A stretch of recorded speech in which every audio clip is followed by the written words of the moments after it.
नमस्कार. सातच्या बातमीपत्रामध्ये मी ज्योती आंबेकर आपलं स्वागत करते. आता एक नजर ठळक बातम्यांवर. केंद्र सरकारनं सुरू केलेल्या प्रामाणिकपणाच्या महायज्ञात गरीब जनता सरकारच्या पाठीशी, पंतप्रधानांचं प्रतिपादन. भ्रष्टाचार संपवण्यासाठी गैरसोयींना तोंड देण्याची तयारी हवी, पंतप्रधानांची स्पष्टोक्ती. जनतेला रोख रक्कम मिळण्याच्या दृष्टीनं सर्व मार्ग खुले करण्यासाठी सरकार प्रयत्नशील, शक्तिकांत दास. राष्ट्रीय महामार्गांबरोबरच राज्य महामार्गांवरही येत्या 18 नोव्हेंबरपर्यंत टोल माफीचा मुख्यमंत्र्यांचा आदेश. येत्या 24 नोव्हेंबरपर्यंत एसटी बस गाड्यांमधून 50 किलो भाजीपाला विनामूल्य वाहून नेण्याची सुविधा शेतकऱ्यांना देण्याचे मुख्यमंत्र्यांचे संबंधितांना निर्देश. देशाचे पहिले पंतप्रधान पंडित जवाहरलाल नेहरू यांची आज 127वी जयंती, बालदिनानिमित्त विविध कार्यक्रमांचं आयोजन. ज्येष्ठ रंगकर्मी जयंत सावरकर यांची 97व्या अखिल भारतीय मराठी नाट्य संमेलनाच्या अध्यक्षपदी एकमतानं निवड. आणि विश्व बंधुत्वाची शिकवण देणाऱ्या गुरु नानक यांच्या जन्मदिनानिमित्त विविध धार्मिक कार्यक्रम साजरे. आणि आता सविस्तर वृत्त. केंद्र सरकारनं प्रामाणिकपणाचा महायज्ञ सुरू केला असून देशातली गरीब जनता सरकारच्या पाठीशी आहे, असं प्रतिपादन पंतप्रधान नरेंद्र मोदी यांनी आज केलं. ते उत्तर प्रदेशात गाझीपूरमध्ये एका जाहीर सभेत बोलत होते. दहशतवाद आणि नक्षलवादाचा संपूर्ण बिमोड करण्यासाठी खोट्या चलनी नोटा व्यवहारातून पूर्ण बाद करण्याची आवश्यकता लक्षात घेऊनच नोटांबद्दलची कार्यवाही केल्याचा पुनरुच्चार त्यांनी यावेळी केला. जेव्हा लोक गैरसोयीला तोंड देण्यासाठी तयार असतात तेव्हाच भ्रष्टाचार संपवला जाऊ शकतो, असं प्रतिपादन मोदी यांनी केलं. भ्रष्टाचाराशी लढा देण्यासाठी जनतेनं निवडून दिलं आहे, त्यामुळे भ्रष्टाचार आणि काळ्या पैशाची पाळंमुळं खणून काढेपर्यंत स्वस्थ बसणार नाही, असं ते यावेळी म्हणाले.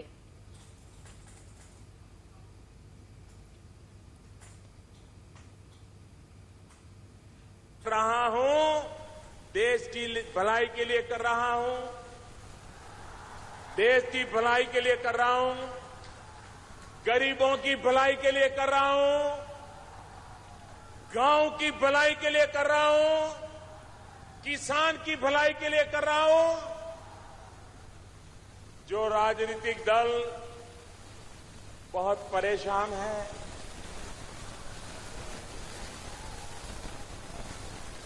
उनको चिंता सता रही है, अब करे क्या.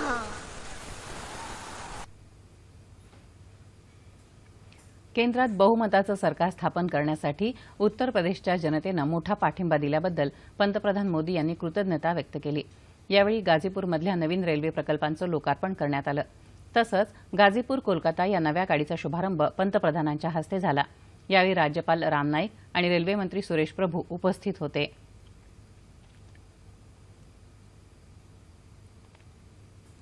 जनतेला रोख रक्कम मिळण्याच्या दृष्टीनं सर्व मार्ग खुले करण्यावर सरकारचा भर असल्याचं केंद्रीय वित्त व्यवहार सचिव शक्तिकांत दास यांनी आज स्पष्ट केलं. चलनी नोटांच्या बदलासंदर्भात आज नवी दिल्लीत आयोजित पत्रकार परिषदेत ते बोलत होते. एटीएम यंत्रांच्या वेगवान पुनर्रचनेसाठी सरकारनं रिझर्व्ह बँकेच्या डेप्युटी गव्हर्नरांच्या अध्यक्षतेखाली एक विशेष कार्यदल स्थापन केल्याची घोषणा त्यांनी केली. चलन बदलाच्या पार्श्वभूमीवर उद्भवलेल्या परिस्थितीचा आढावा घेण्यासाठी पंतप्रधानांनी काल रात्री घेतलेल्या विशेष बैठकीची माहितीही दास यांनी यावेळी दिली. एटीएमची पुनर्रचना याआधीच सुरू झाली असून उद्यापर्यंत यातून 2,000 रुपयांच्या नोटा मिळू लागतील, असं ते म्हणाले. तसंच टपाल खात्याच्या 1,30,000 शाखा कार्यालयांना रोख रकमेचा पुरवठा वाढवण्यात येत आहे. पुनर्रचित एटीएममधून पैसे काढण्याची मर्यादा 2,500 इतकी आहे. विविध बिलांचा भरणा, इंधन शुल्क आणि कर भरणा तसंच सहकारी भांडारातून वस्तू खरेदीसाठी जुन्या 500 आणि 1000च्या रद्दबातल नोटा येत्या 24 तारखेपर्यंत वापरण्याची मुभा दिल्याचंही त्यांनी स्पष्ट केलं. सरकारी कार्यालयं आणि सार्वजनिक उद्योगांनी सर्व व्यवहार ई-पेमेंट माध्यमातून करावे, असंही दास म्हणाले. देशातल्या सर्व राष्ट्रीय महामार्गांवर लागू असलेली टोलमाफी 18 नोव्हेंबरच्या मध्यरात्रीपर्यंत सुरू राहणार आहे, अशी घोषणा केंद्रीय रस्ते वाहतूक मंत्री नितीन गडकरी यांनी आज केली. कालपासून देशभरामध्ये 500 रुपयांच्या नव्या नोटा चलनात आल्या आहेत. स्वतःच्या बँक खात्यामधून एका आठवड्यात ग्राहकांना आता 20च्या ऐवजी 24,000 रुपये काढण्याची मुभा देण्यात आली आहे. त्याचप्रमाणे बँकेतून नोटा बदलून घेण्याची मर्यादाही आता 4 ऐवजी 4,500 करण्यात आली आहे. नागपूर इथं आज एका इमारतीमध्ये अंबाझरी पोलिसांनी घातलेल्या छाप्यात 1,87,00,000 रुपये मूल्याच्या 1,000 आणि 500 रुपयांच्या नोटा जप्त करण्यात आल्या. हिलटॉप परिसरातल्या एका उच्चभ्रू रहिवाशांच्या इमारतीतल्या सदनिकेमध्ये ही रक्कम एका प्रवासी बॅगेत ठेवण्यात आली होती। या संदर्भात पोलिसांनी चौघांना ताब्यात घेतलं आहे। उस्मानाबाद जिल्ह्यातल्या तुळजापूर इथंही आज 1000 आणि 500 रुपयांच्या नोटा असलेली 6 कोटी रुपयांची रक्कम जप्त करण्यात आली। स्थानिक स्वराज्य संस्थांच्या निवडणुकीच्या तोंडावर ही रक्कम पकडल्यामुळे मोठी खळबळ उडाली आहे।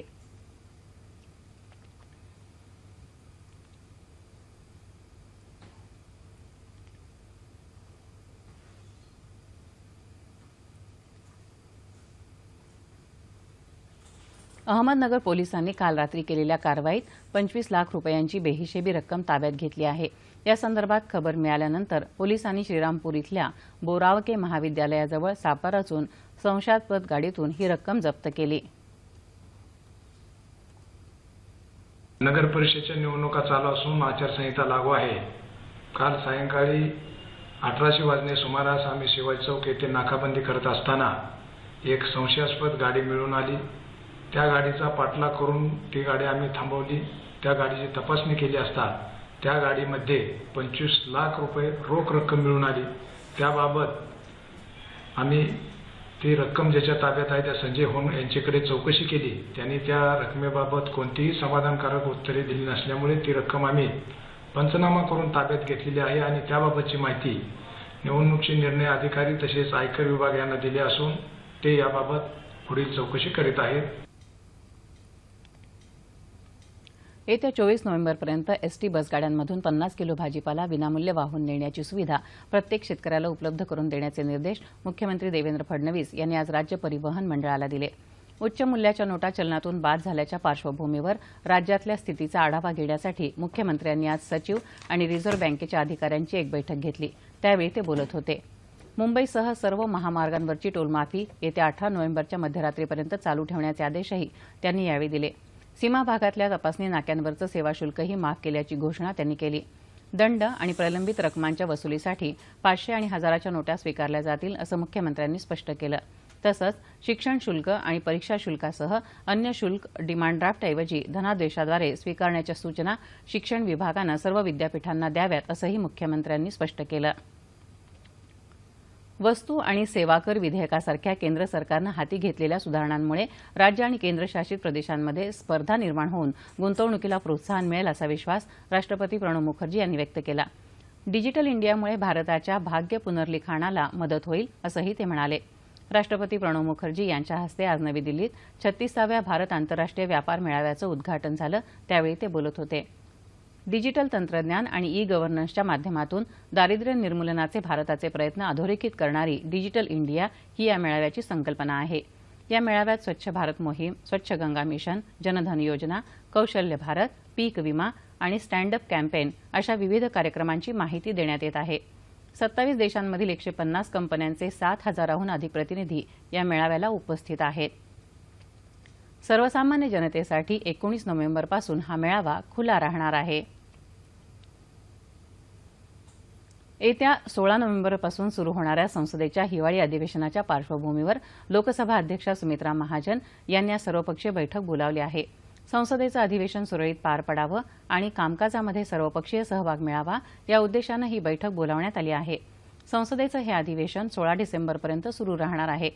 या अधिवेशनात वस्तू आणि सेवा कर विधेयकासह अनेक विधेयकं मांडली जाणार आहेत। हिवाळी अधिवेशनात चलनी नोटा बाद करण्याच्या निर्णयावरून विरोधी पक्ष सरकारला धारेवर धरण्याची शक्यता पाहता सरकारनंही त्यासाठी कंबर कसली आहे। या संदर्भात सर्व मुद्द्यांवर आम्ही चर्चा करायला तयार असल्याचं सरकारतर्फे सांगण्यात आलं आहे। आत्ताच हाती आलेल्या बातमीनुसार उच्च मूल्याच्या नोटा चलनातून रद्द करण्याच्या निर्णयाला एनडीए अर्थात राष्ट्रीय लोकशाही आघाडीच्या सर्व घटक पक्षांनी आज पाठिंबा व्यक्त केला। संसदेच्या हिवाळी अधिवेशनाच्या पार्श्वभूमीवर एनडीएच्या घटक पक्षांची बैठक आज नवी दिल्लीत संपन्न झाली। यावेळी शिवसेना, टीडीपीसह अनेक पक्षाच्या नेत्यांनी पंतप्रधानांच्या निर्णयाचं स्वागत केलं।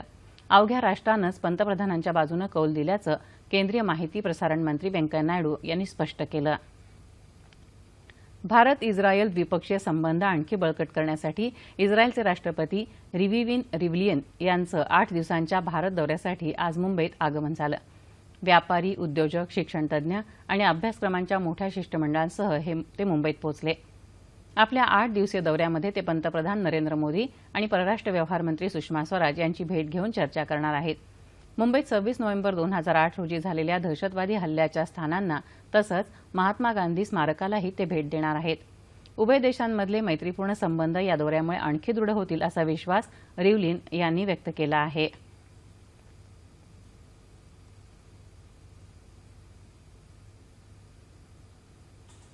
जम्मू काश्मीरच्या गौनाम क्षेत्रातल्या असलेल्या घुसखोरीचा प्रयत्न सीमा सुरक्षा दलानं आज हाणून पाडला. या कारवाईत एक दहशतवादी मारला गेला असून काही शस्त्रास्त्र ताब्यात घेण्यात आली आहेत. या भागात अजूनही शोधमोहीम सुरू आहे.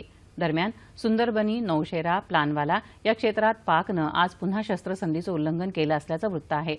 जम्मू जिल्ह्यातल्या आंतरराष्ट्रीय सीमेलगतच्या 174 शाळा उद्यापासून सुरू करण्याचे निर्देश जम्मू काश्मीर सरकारनं आज दिले. पाकिस्तानकडून होत असलेल्या गोळीबारामुळे या शाळा बंद ठेवण्याचे आदेश 1 नोव्हेंबरला देण्यात आले होते. भारतीय लष्करानं केलेल्या सर्जिकल हल्ल्यानंतर आंतरराष्ट्रीय सीमेवर आणि नियंत्रण रेषेवर मिळून पाकनं 286 वेळा शस्त्रसंधीचं उल्लंघन केलं. यापैकी 1 नोव्हेंबरला सामान्य जनतेवर केलेल्या हल्ल्यात 2 मुलींसह 8 जणांचा बळी गेला तर 22 जण जखमी झाले होते. यानंतर शाळा बंद ठेवण्याचा आदेश जारी करण्यात आला होता. देशातील वैद्यकीय सेवेचा दर्जा आणि विश्वासार्हता यामुळे भारतात येऊन उपचार करण्याकडे परदेशी नागरिकांचा कल वाढत असून अपोलोसारख्या रुग्णालयानं वैद्यकीय पर्यटनासाठी महाराष्ट्राला देशात अग्रगण्य बनवावं असं राज्यपाल चे विद्यासागर राव यांनी म्हटलं आहे. अपोलो हॉस्पिटलच्या उद्घाटनप्रसंगी ते आज नवी मुंबईत बोलत होते. देशातलं अपोलो समूहाचं हे 66वे हॉस्पिटल असून महाराष्ट्रातलं पहिलंच आहे. याबद्दल राज्यपालांनी आपल्या भाषणात समूहाचे संस्थापक अध्यक्ष डॉ. प्रताप रेड्डी यांचं अभिनंदन केलं. यावेळी बोलताना मुख्यमंत्री देवेंद्र फडणवीस म्हणाले की सर्वांपर्यंत सहजपणे पोहोचवणारी, परवडणारी आणि दर्जेदार अशी वैद्यकीय सेवा यंत्रणा उभारण्यासाठी अद्ययावत तंत्रज्ञानाची मदत घेणार आहोत. यावेळी सार्वजनिक आरोग्य मंत्री डॉ. दीपक सावंत, डॉ. प्रताप रेड्डी इत्यादी मान्यवर उपस्थित होते. देशाचे पहिले पंतप्रधान पंडित जवाहरलाल नेहरू यांची आज 127वी जयंती. भारतीय स्वातंत्र्य चळवळीमध्ये त्यांनी महत्त्वाची भूमिका बजावली. स्वातंत्र्यानंतर देशाच्या प्रगतीला दिशा देण्याचं काम नेहरूंनी केलं. पंडित नेहरू यांच्या जयंतीनिमित्त मुख्यमंत्री देवेंद्र फडणवीस यांनी पुण्यातल्या शासकीय विश्रामगृहामध्ये नेहरूजींच्या प्रतिमेला पुष्पहार अर्पण करून अभिवादन केलं. विधान भवनात विधानसभेचे माजी सदस्य मधू चव्हाण आणि विधिमंडळाचे प्रधान सचिव अनंत कळसे यांनी पंडित जवाहरलाल नेहरू यांच्या प्रतिमेला पुष्पहार अर्पण करून आदरांजली वाहिली. नेहरू यांची जयंती बालदिन म्हणून साजरी केली जाते. बालदिनानिमित्त देशासह राज्यात ठिकठिकाणी विविध कार्यक्रमांचं आयोजन करण्यात आलं होतं.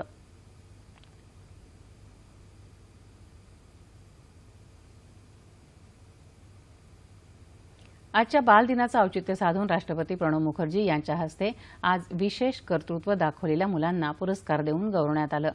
दिव्यांग व्यक्तींसाठीच्या आंतरराष्ट्रीय क्रीडा स्पर्धांमध्ये चमकदार कामगिरी करून दाखवणाऱ्या रेवती नायक, एम हिला यावेळी सुवर्ण पदक प्रदान करण्यात आलं. विशेष कार्य करणाऱ्या व्यक्तींना दिला जाणारा राजीव गांधी मानव सेवा पुरस्कार तसंच संस्था आणि व्यक्तींना दिला जाणारा राष्ट्रीय बाल कल्याण पुरस्कार अशा 2 गटांमध्ये हे पुरस्कार वितरित करण्यात आले. 2015 सालच्या राष्ट्रीय पुरस्कारांसाठी 5 संस्था आणि 3 व्यक्तींना राष्ट्रपतींच्या हस्ते सन्मानित करण्यात आलं. संस्थेसाठी 3 लाख तर व्यक्तींसाठी 1 लाख रुपये असं या पुरस्काराचं स्वरूप आहे. 2016 सालच्या राजीव गांधी मानव सेवा पुरस्कारासाठी 3घांची निवड करण्यात आली आहे. नवजात अर्भकांसाठीच्या आरोग्य सुविधा ग्रामीण आणि आदिवासी क्षेत्रांपर्यंत पोहोचवण्यासाठी राज्य सरकारचे विशेष प्रयत्न सुरू असल्याची ग्वाही मुख्यमंत्री देवेंद्र फडणवीस यांनी आज दिली. मुंबईत सूर्या हॉस्पिटलमध्ये नवजात अर्भकांसाठी विशेष अतिदक्षता विभागाचं मुख्यमंत्र्यांनी आज बालदिनानिमित्त लोकार्पण केलं. त्यावेळी ते बोलत होते. या कार्यक्रमासाठी आरोग्यमंत्री डॉ. दीपक सावंतही उपस्थित होते. या विभागात 105 खाटा उपलब्ध असून नवजात अर्भकांसाठीचा हा देशातला सर्वात मोठा अतिदक्षता विभाग आहे. देशात दरवर्षी 8 लाख नवजात अर्भकं मृत्युमुखी पडत असून महाराष्ट्र या 2ऱ्या क्रमांकावर आहे अशी माहिती सूर्या रुग्णालयाचे संस्थापक डॉ. बी.एस. अवस्थी यांनी दिली. कर्करोगाच्या उपचारासाठी नॅनो तंत्रज्ञान हा सर्वाधिक सोपा आणि किफायतशीर उपचार आहे असं मत शास्त्रज्ञ प्राध्यापक फ्रॉन्कॉस बर्जर यांनी आज कोल्हापुरात व्यक्त केलं. शिवाजी विद्यापीठाच्या school of nano science and technology विभागातर्फे cancer and neurological nano featuring या विषयावरील कार्यशाळेला आजपासून प्रारंभ झाला. त्यावेळी ते बोलत होते. शिवाजी विद्यापीठाचे कुलगुरू डॉक्टर देवानंद शिंदे या कार्यक्रमाच्या अध्यक्षस्थानी होते. केंद्रीय मनुष्यबळ विकास मंत्रालयाच्या एका उपक्रमांतर्गत या 5 दिवसीय कार्यशाळेचं आयोजन करण्यात आलं आहे. या कार्यशाळेत देशभरातील संशोधक, डॉक्टर, शिक्षक तसंच नॅनो क्षेत्रातील तज्ज्ञ सहभागी झाले आहेत. शीख समुदायाचे पहिले गुरु नानक देव यांची जयंती आज देशभरात मोठ्या उत्साहानं साजरी होत आहे. विश्वबंधुत्वाची शिकवण देणाऱ्या गुरु नानक यांच्या जयंतीनिमित्त गुरुद्वारामध्ये विविध पारंपरिक कार्यक्रमांचं आयोजन करण्यात आलं आहे. शीख बांधवांचं सर्वोच्च पवित्र स्थान असलेलं अमृतसरमधील सुवर्ण मंदिरही भाविकांनी गजबजून गेलं आहे.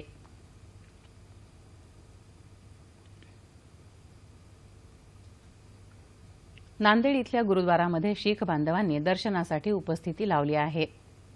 पुण्यात कॅम्प परिसरातल्या गुरुद्वारामध्ये शीख बांधव मोठ्या प्रमाणावर दर्शनासाठी येत आहेत. गुरुद्वारामध्ये भजन, कीर्तन, प्रवचन, भाविकांसाठी लंगर तसंच रक्तदान शिबिरांचं आयोजन करण्यात आलं आहे. नागपुरात गुरु नानक जयंतीनिमित्त शोभायात्रा काढण्यात आली. यावेळी गुरु ग्रंथ साहेबांचं पठणही करण्यात आलं.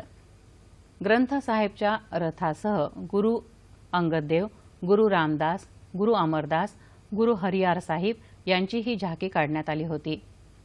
या शोभायात्रेत शीख आणि पंजाबी समुदायाचे नागरिक मोठ्या संख्येनं सहभागी झाले होते. कोल्हापुरात सिखलीकर शीख समाजाच्या वतीनं विविध उपक्रमांचं आयोजन करण्यात आलं होतं. सकाळपासूनच गुरुद्वारांमध्ये भजन, प्रार्थना, ग्रंथपठण, गुरु जपजी साहेब पाठ, अमरदास पाठ, सुखमनी साहेब पाठ असे अनेक धार्मिक कार्यक्रम झाले. विचारे माळा इथल्या गुरुद्वारामध्ये दिवसभर धार्मिक उपक्रमांची रेलचेल होती. सर्वसामान्य जनतेमध्ये मधुमेहाबाबत जागृती निर्माण व्हावी या उद्देशानं 14 नोव्हेंबर हा जागतिक मधुमेह दिन म्हणून साजरा केला जातो. भारतासह विकसित देशांमध्ये मोठ्या वेगानं हा आजार पसरत आहे. मधुमेह जडण्याचं सर्वसाधारण वय 65 वर्षे असताना भारतात हीच सरासरी 55 वर्षे एवढी आहे.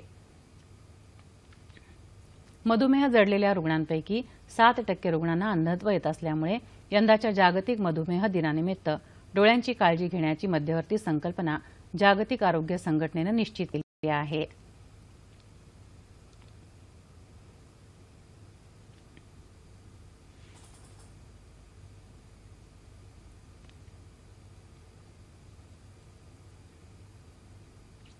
पुढच्या वर्षी होणाऱ्या 97व्या अखिल भारतीय नाट्य संमेलनाच्या अध्यक्षपदी ज्येष्ठ रंगकर्मी जयंत सावरकर यांची निवड झाली आहे. परिषदेच्या नियामक मंडळाच्या आज मुंबईत झालेल्या बैठकीमध्ये सावरकर यांची एकमतानं निवड करण्यात आली. या संमेलनाचं ठिकाण आणि नियोजित तारखा लवकरच जाहीर करण्यात येणार आहेत. आपल्या नाट्य चित्र कारकिर्दीमध्ये जयंत सावरकर यांनी 50हून अधिक नाटकं, 25हून अधिक मराठी हिंदी चित्रपट तर अनेक मालिकांमधून भूमिका केल्या असून अद्यापही ते कार्यरत आहेत. अखिल भारतीय मराठी नाट्य परिषदेचा जीवन गौरव पुरस्कार, विष्णुदास भावे पुरस्कार यासह अनेक पुरस्कारांनी सावरकर यांचा गौरव करण्यात आला आहे.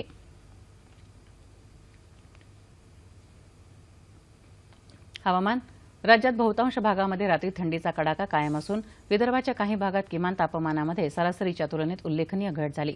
मध्य महाराष्ट्र, मराठवाड्यात किंचित घट असून राज्याच्या उर्वरित भागात किमान तापमान सरासरीच्या जवळपास होतं. येत्या 2 दिवसात कोकण, मध्य महाराष्ट्र आणि मराठवाड्यात तापमानात 2 ते 3 अंश सेल्सिअस वाढ होण्याची शक्यता हवामान विभागानं वर्तवली आहे. राज्याच्या उर्वरित भागात हवामान कोरडं राहील. तापमान अंश सेल्सिअसमध्ये मुंबई कमाल तापमान 35, किमान 19, नागपूर 31-15, पुणे 31-13, औरंगाबाद 30-14, नाशिक 30-12, कोल्हापूर 31-19, रत्नागिरी 35-21, सोलापूर 34-18 आणि अमरावती 29-14. ठळक बातम्या पुन्हा एकदा. केंद्र सरकारनं सुरू केलेल्या प्रामाणिकपणाच्या महायज्ञात गरीब जनता सरकारच्या पाठीशी, पंतप्रधानांचं प्रतिपादन. भ्रष्टाचार संपवण्यासाठी गैरसोयींना तोंड देण्याची तयारी हवी, पंतप्रधानांची स्पष्टोक्ती. जनतेला रोख रक्कम मिळण्याच्या दृष्टीनं सर्व मार्ग खुले करण्यासाठी सरकार प्रयत्नशील, शक्तिकांत दास. राष्ट्रीय महामार्गांबरोबर राज्य महामार्गांवरही येत्या 18 नोव्हेंबरपर्यंत टोल माफीचा मुख्यमंत्र्यांचा आदेश. येत्या 24 नोव्हेंबरपर्यंत एसटी बस गाड्यांमधून 50 किलो भाजीपाला विनामूल्य वाहून नेण्याची सुविधा शेतकऱ्यांना देण्याचे मुख्यमंत्र्यांचे संबंधितांना निर्देश. देशाचे पहिले पंतप्रधान पंडित जवाहरलाल नेहरू यांची आज 127वी जयंती. बालदिनानिमित्त विविध कार्यक्रमांचं आयोजन. ज्येष्ठ रंगकर्मी जयंत सावरकर यांची 97व्या अखिल भारतीय मराठी नाट्य संमेलनाच्या अध्यक्षपदी एकमतानं निवड. आणि विश्व बंधुत्वाची शिकवण देणाऱ्या गुरु नानक यांच्या जन्मदिनानिमित्त विविध धार्मिक कार्यक्रम साजरे. याबरोबरच हे बातमीपत्र संपलं. बदलत्या जीवनशैलीचा परिणाम लहान मुलांवर होताना दिसत आहे. या मुलांचं बालपण कुठेतरी हरवून जात आहे की काय असा प्रश्न तुम्हा आम्हाला कधी ना कधी नक्कीच पडतो. आज बालदिनाचं औचित्य साधून बालकांशी निगडीत अनेक प्रश्नांवर सविस्तर चर्चा करण्यासाठी लहान मुलांसाठी लिखाण करणारे अनंत भावे यांना 9:30च्या बातमीपत्रामध्ये निमंत्रित करण्यात आलं आहे. तेव्हा पुन्हा भेटूया पुढील बातमीपत्रात आपल्या सह्याद्री वाहिनीवर. नमस्कार.